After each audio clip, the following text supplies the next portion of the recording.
खुदा यीशु मसीह में आपकी सलामती हो। मेरी तरफ से आप सबको ईद पेंतिकोस मुबारक हो। आज हम खुदावंद के कलाम अक़दस में से ईद पेंतिकोस के मुतल्लिक सुनेंगे। ये हफ्तों की ईद कहलाती थी।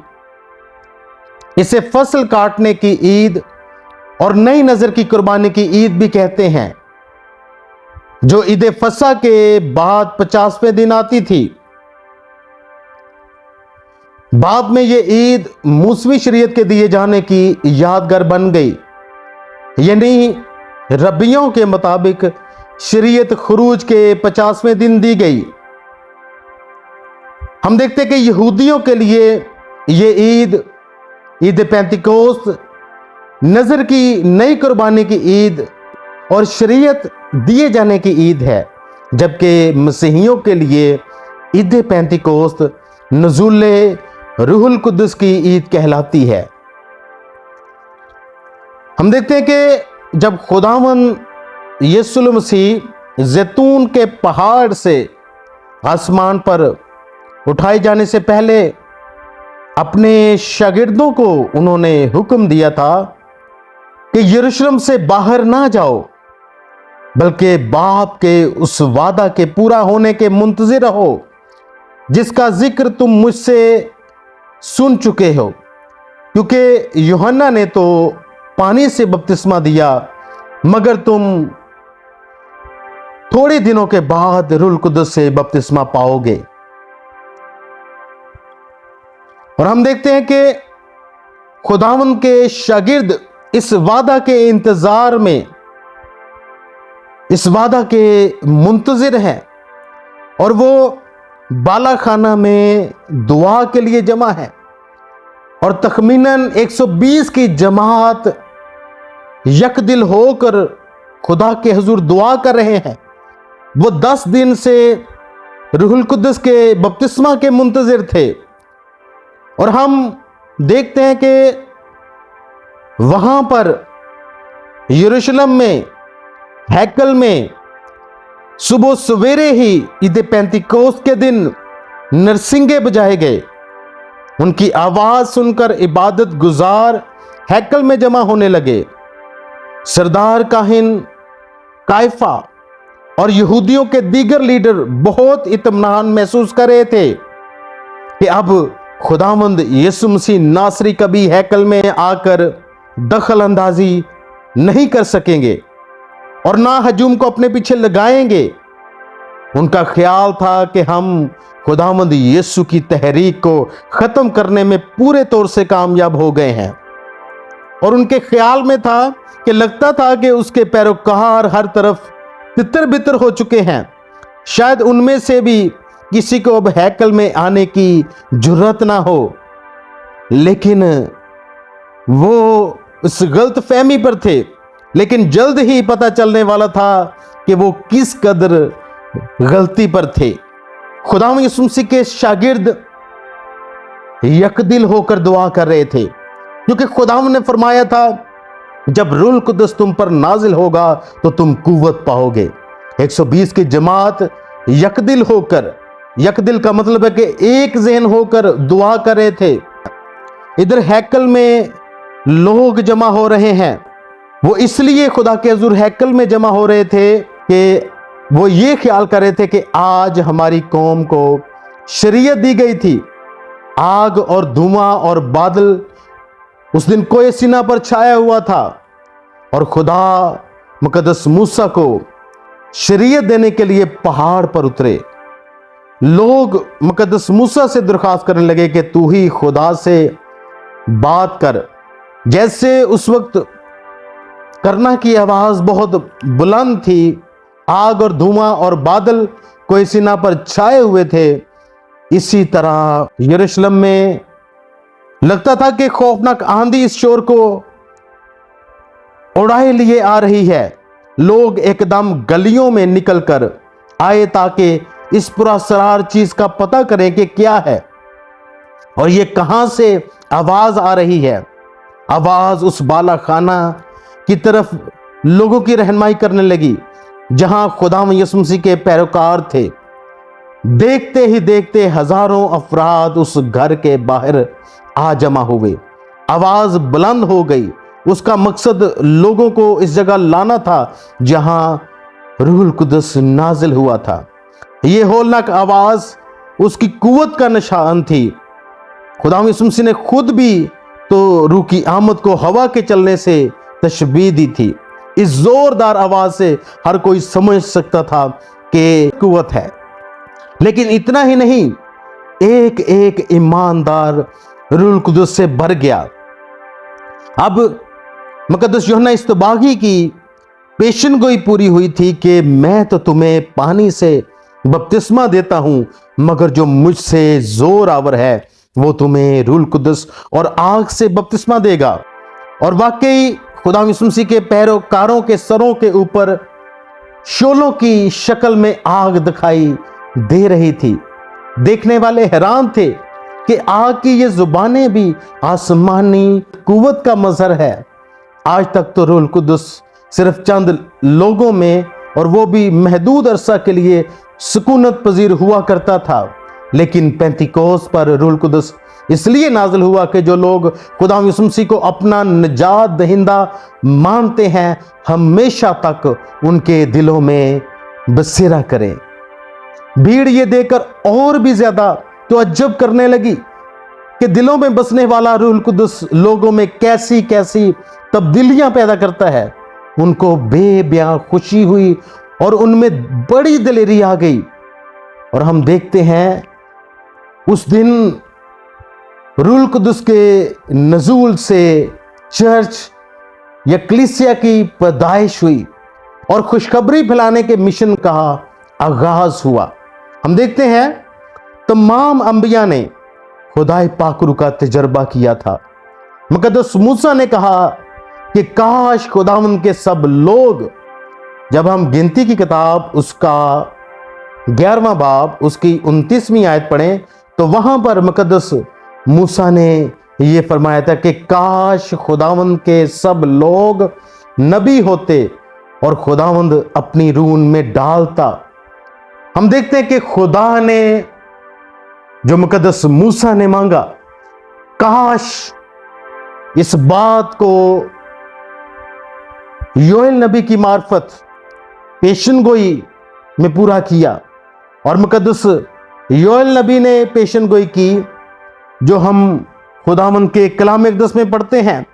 और इसके बाद मैं हर फर्द बशर पर अपनी रूह नाजिल करूंगा और तुम्हारे बेटे बेटियां नबूवत करेंगे,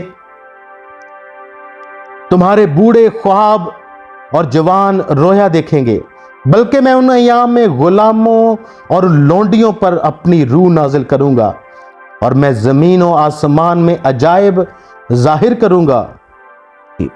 और हम देखते हैं जब रूहुल कुदस उन पर नाजिल हुआ, उन्हें आग के शोला की फटती हुई जुबानें दिखाई दी और उनमें से हर एक पर आ ठहरी। आग के शोला की सी फटती हुई जुबानें उनकी जुबानों पर आ ठहरी और वो रूहुल कुदस से भर गए और गैर जुबानें बोलने लगे। और हम देखते हैं कि वहां पर एक भीड़, जो यरूशलेम में भीड़ थी, वो सब वहां पर हजारों की तादाद में जमा थे और वो भीड़ ये कह रहे थे और वो दंग थे कि ये हमारी ही बोली बोल रहे हैं। और वो तअज्जुब कर रहे थे कि ये बोलने वाले क्या सब गलीली नहीं। जब बाबल के बुर्ज बनाने में जुबानों में इख्तिलाफ डाला गया और वो एक दूसरे की जुबान ना समझ सके, यहां हम देखते हैं कि एक बोलता और सभी ये कहते कि ये मेरी जुबान बोल रहे हैं।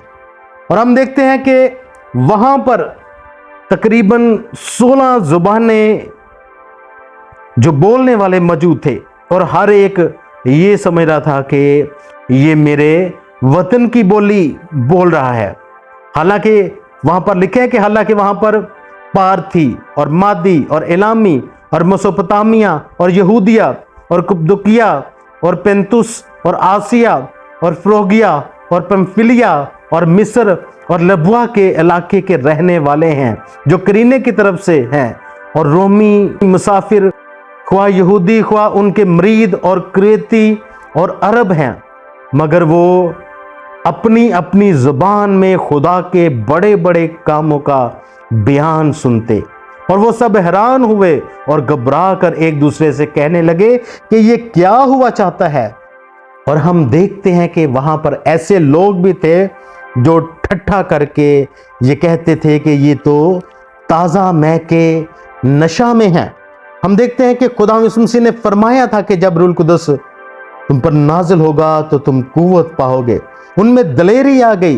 मुकद्दस पतरस रसूल उन 12 में से खड़ा हुआ और उसने आवाज बुलंद करके कहा कि ऐ यहूदियों और ऐ यरूशलेम के सब रहने वालों, ये जान लो और कान लगाकर मेरी बातें सुनो कि जैसा तुम समझते हो ये नशा में नहीं, क्योंकि अभी तो पहर ही दिन चढ़ा है, अभी तो 9 बजे हैं।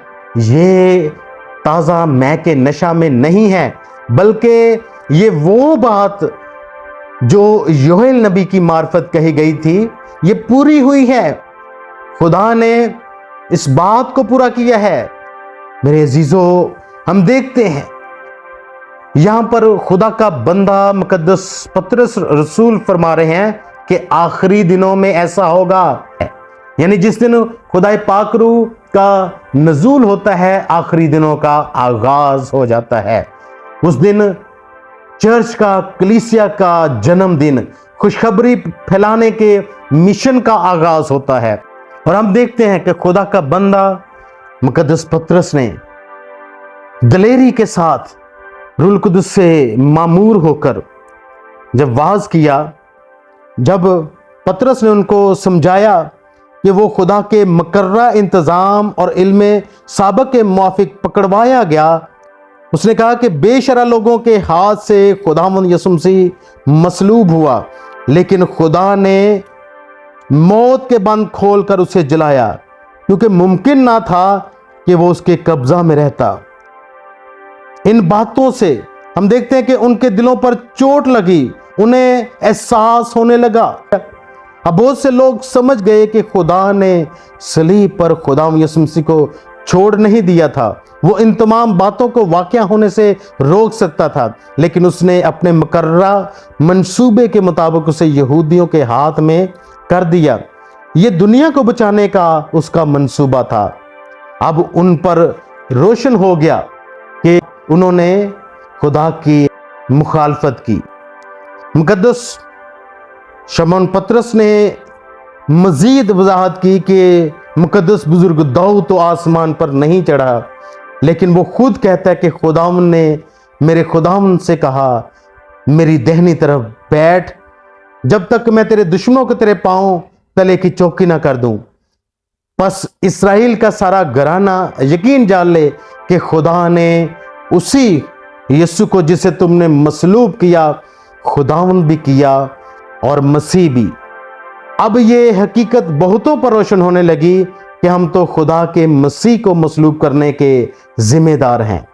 ये बातें सुनकर उनके दिलों पर सख्त चोट लगी और वो मुकद्दस शमौन पतरस और बाकी शागिर्दों से पूछने लगे कि अरे भाइयों, हम क्या करें। मुकद्दस शमौन पतरस ने उन्हें जवाब दिया कि तौबा करो और तुम में से हर एक अपने गुनाहों की माफ़ी के लिए खुदावंद यीशु के नाम पर बपतिस्मा ले, तो तुम रूह कुदस इनाम में पाओगे। इसलिए कि ये वादा तुम और तुम्हारी औलाद और उन सब दूर के लोगों से भी है जिनको खुदावंद हमारा खुदा अपने पास बुलाएगा। जब एक तरफ तो उन्हें अपने गुनाह का और दूसरी तरफ खुदा की मोहब्बत का एहसास हुआ, तो उनके दिल गहरी तौबा की तरफ माइल हुए। हम देखते हैं कि उसी दिन 3000 अफराद ईमान ले आए कि खुदावंद यीशु हमारा निजात दहिंदा है। जैसा कि 21वीं आयत में लिखा है कि और यूं होगा कि जो कोई खुदावंद का नाम लेगा निजात पाएगा। और हम देखते हैं वो लोग जिन्होंने खुदावंद के कलाम को कबूल किया, उन्होंने तौबा की और वो भाइयों में शामिल हो गए और वो रसूलों से तालीम पाने और रफाकत रखने और रोटी तोड़ने और दुआ करने में मशगूल रहे। हम यहाँ पर देखते हैं कि वो लोग जो खुदा के कलाम को कबूल करते हैं वही निजात को हासिल करते हैं। और हम देखते हैं यहाँ पर मुकद्दस पतरस ने उनको जता जता कर ये नसीहत की कि अपने आप को इस टेढ़ी कौम से बचाओ। आज भी मेरे अजीजों इस दुनिया में दो तरह के लोग हैं। एक वो है जो खुदा के कलाम को कबूल करते हैं और जो निजात याफ्ता हैं। एक वो है जो खुदा के कलाम को कबूल नहीं करते, वो जो खुदा के कलाम को तूल देते हैं, वो जो खुदा के कलाम पर अमल नहीं करते, वो टेढ़ी कौम है। जो खुदा के कलाम को कबूल नहीं करते। मेरे अजीजों, आज हमें खुदा के कलाम को कबूल करने की ज़रूरत है। निजात पाने के लिए हमें क्या करना चाहिए? मेरे अजीजों, आज अगर हम निजात पाना चाहते हैं तो निजात पाने के लिए खुदा का बंदा मुकद्दस पतरस रसूल तीतुस के खत में बयान करते हैं, उसने हमको निजात दी मगर रास्तबाजी के कामों के सबब से नहीं। हमारे रास्तबाजी के कामों के सबब से हमें निजात नहीं मिली, बल्कि अपनी रहमत के मुताबिक नई पैदाइश के गुस्ल, यानी जब हम पानी का बपतिस्मा लेते हैं और रूह के नया बनाने के वसीला से, यानी जब रूह कुदस का हमें बपतिस्मा होता है तो हम निजात याफ्ता हैं। इसी तरह हमें भी हर वक्त खुदावंद से रूह कुदस मांगने की जरूरत है। एक बेइंसाफ काजी, उसकी मिसाल हमारे सामने है। एक बेवा एक बेइंसाफ काजी के पास जाकर कहने लगी कि मेरा इंसाफ कर। वो जो ना खुदा से डरता ना किसी इंसान से, उस औरत से, क्योंकि वो रोज जाकर उसे कहती थी कि मेरा इंसाफ कर, उसने उसका इंसाफ किया। आज जब हम रूह कुदस को अपनी जिंदगी में लेना चाहते हैं, हम चाहते हैं कि रूह कुदस हमारी रहनुमाई करे, जैसे खुदावंद यीशु मसीह ने यूहन्ना की अंजील उसके 14वें बाब और उसकी 16वीं आयत में फरमाया था कि मैं बाप से दरख्वास्त करूंगा तो वो तुम्हें दूसरा मददगार बख्शेगा कि अब तक तुम्हारे साथ रहे, यानी रूहे हक, जिसे दुनिया हासिल नहीं कर सकती क्योंकि ना उसे देखती और ना जानती है। तुम उसे जानते हो क्योंकि वो तुम्हारे साथ रहता है और तुम्हारे अंदर होगा। मेरे अजीजों, ये खुदावंद यीशु मसीह का वादा है। खुदावंद ने हमारे लिए खुदा बाप से दरख्वास्त की है कि वो दूसरा मददगार हमें बख्शे, लेकिन इसके लिए हमें मांगने की ज़रूरत है, दुआ करने की ज़रूरत है। जैसे शागिर्द 10 दिन मुसलसल दुआ करते रहे, इंतज़ार करते रहे, खुदाई पाकरू का उनको बपतिस्मा हो गया, खुदाई पाकरू उनकी ज़िंदगी में आ गया। खुदाम यीशु मसीह ने ये फरमाया था कि जब तक कोई पानी और रूह से पैदा ना हो वो खुदा की बादशाही को देख भी नहीं सकता। सो मेरे अजीजों, खुदा के फर्जंद कौन हैं? खुदा उनके कलाम अक़दस के मुताबिक जब हम रोमियो का ख़त उसका 8वां बाब और उसकी 14वीं आयत पढ़ते हैं तो लिखा है, इसलिए कि जितने खुदा के रूह की हदायत से चलते हैं वही खुदा के बेटे हैं। अगर हम खुदा के फर्जंद हैं तो हमें खुदा के रूह की हदायत से चलने की ज़रूरत है और हमें हर वक्त खुदा के हजूर दुआ मांगने की ज़रूरत है। खुदा के फर्जंद बनना चाहते हैं तो खुदावंद के कलाम को कबूल कीजिए और जैसा खुदा के कलाम में लिखा है उस पर अमल करें।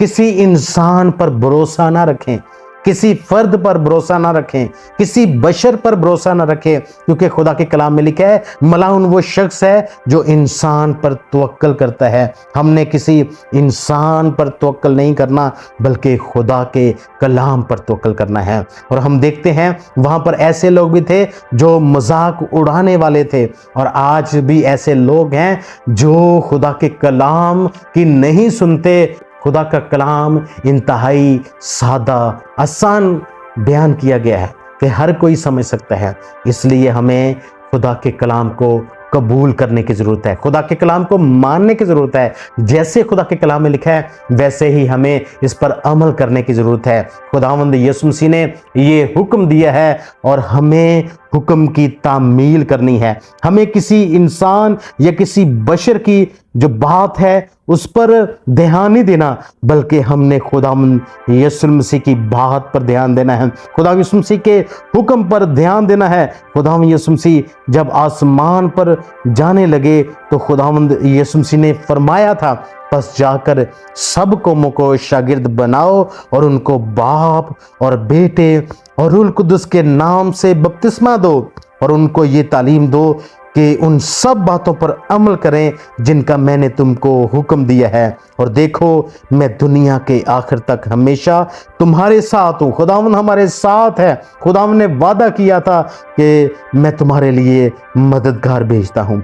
आज हमें खुदा से दुआ मांगने की ज़रूरत है ताकि मददगार हमेशा हमारी मदद और रहनुमाई करें।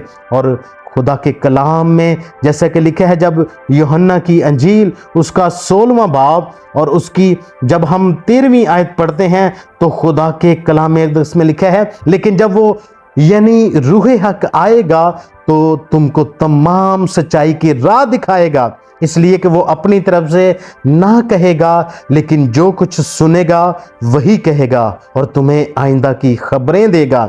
हमें खुदाए पाकरू की सुनने की ज़रूरत है, जो हमारे लिए शफात करता है, जो हमारा मददगार है, जो हमें सच्चाई की राह दिखाता है। और हमें हर वक्त खुदाए रूह कुद्दुस को लेने के लिए दुआ करनी है। कितने हैं जो आज खुदाए पाकरू को लेना चाहते हैं? अगर खुदाए पाकरू को अपनी ज़िंदगी में लेना चाहते हैं तो हमें हर वक्त दुआ करने की ज़रूरत है, मुसलसल दुआ करने की ज़रूरत है, मुसलसल खुदावंद से पाकरू को अपनी ज़िंदगी में लेने के लिए दुआ करने की ज़रूरत है। क्योंकि जब रूह कुद्दुस हमारी ज़िंदगी में होता है तो हम सच्चाई की राह पर होते हैं, और खुदाए पाकरू हमें सिखाता है कि हमने किस राह पर चलना है, और वो हमें आइंदा की खबरें देगा। खुदाए पाकरू हमें बताएगा कि हमें आइंदा क्या करने की ज़रूरत है।